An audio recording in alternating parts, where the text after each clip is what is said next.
Women's World Banking was founded by a group of visionary women who first met at the UN Conference on Women in Mexico City in 1975.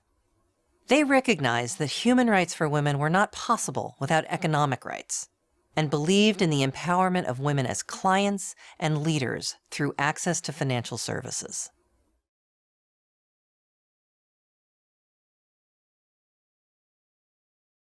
Women's World Banking believes that low-income women deserve the same access to financial resources as men. Women are typically good clients and reinvest in their families and communities. Yet they remain an underserved market, so we equip financial institutions around the world to serve them.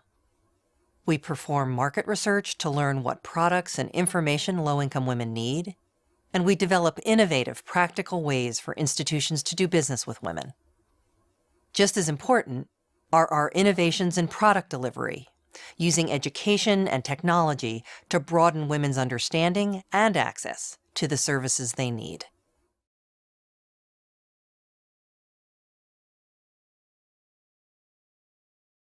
When we look around the world, we see over 1 billion women who don't have access to basic financial resources, such as loans, savings accounts, and insurance. This poses a fundamental challenge to the growth and development of the communities where many of these women live. Because wherever she lives, no matter what country, when a woman generates her own income, she reinvests that money in ways that can bring about long-term change. Education for her children, health care, and better housing for her family. Women make these investments proportionately more than men, so by investing in women, we produce a multiplier effect on the well-being of their households and communities.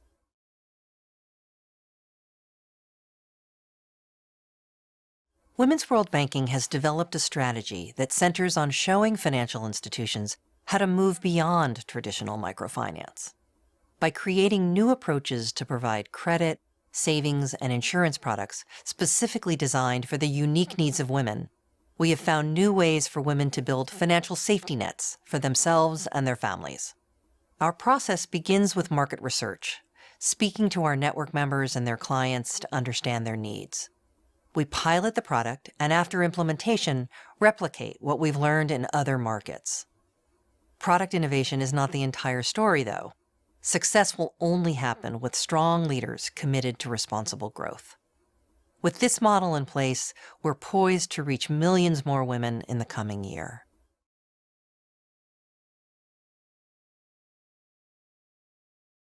Whenever we start a project, we think about what we want to measure and how we can go about measuring the success for an initiative.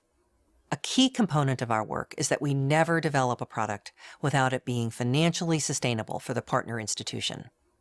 So for instance, with the microinsurance product we launched with our partner Microfund for Women in Jordan, the product now contributes 20% of their net income. And their clients now have access to a health insurance product for the first time that includes benefits for maternal health.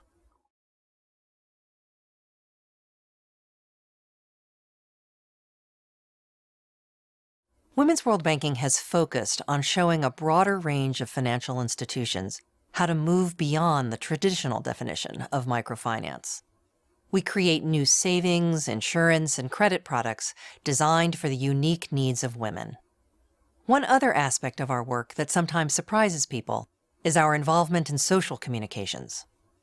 We're now working on embedding financial education messages into our third soap opera. We started with a program called Contra Corriente in the Dominican Republic, and then worked on a second program in Chiapas, Mexico, called Mucho Corazon. Our most recent soap has a viewership of 8 million people in Kenya and is tied directly to opening a savings account in partner banks.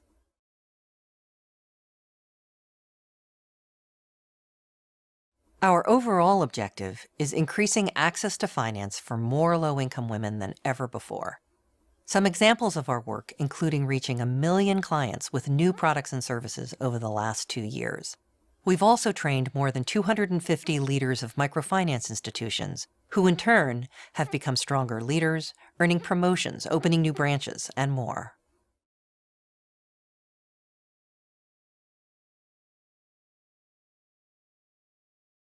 Our challenge has been to convince more financial institutions of the value of serving low-income women. and making sure they are served well. We know that financial institutions can meet their financial and social performance goals by serving this market, and we want to make sure they do so in a responsible way. Our introduction of the Gender Performance Initiative is one way for a bank to measure not only how many women it's serving, but how well, both at the client and staff level.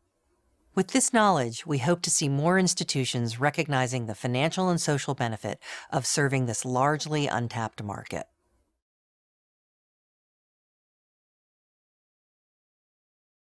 With additional resources, we would be able to increase the number of financial institutions we work with to develop new solutions to serve an even greater number of low-income women.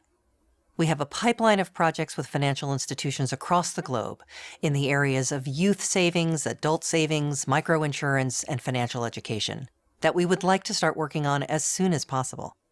If we're able to do that, more women will be able to build security and prosperity for themselves and their families.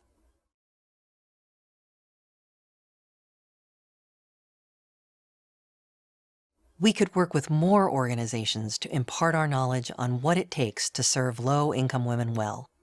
For example, this would include expanding our highly successful caregiver insurance product into additional countries. Although 1 million clients have had access to new financial products over these last 2 years, we have an opportunity to accelerate that impact to reach even greater numbers of women with exactly the right kind of financial products and services they need.